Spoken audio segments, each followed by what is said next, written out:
Assalomu alaykum, charchamasdan tuzyapsizlar. Mana misol uchun yashirish kerak. O'sha $2000 ga nima remont bo'lsa olganman. Demoqchimanki, hozir bitta akamiz xafa bo'lyapti, menda ish bor. Siz shuni telefon qilib, menda ish bor desa, uyingizga o'tib borib, shart olib qilib bera olmayman-da. Ishlari bor ekan akamizda deb turib. Manaqa narsa. Shart telefon qilinibdi, usta menda manaqa narsa, manaqa joylar ishlar bor edi deb turib, siz bilan kelishsinlarda zakolat berasiz, kutib turasiz.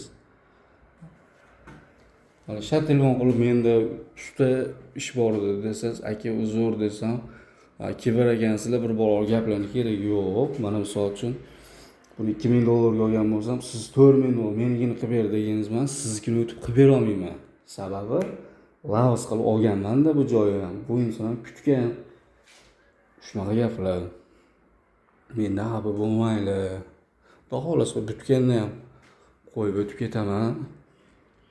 YouTube'ga, o'sha TikTok'ga, Instagram'ga nimaga bo'lsa qo'yinglar, xudo xolasa.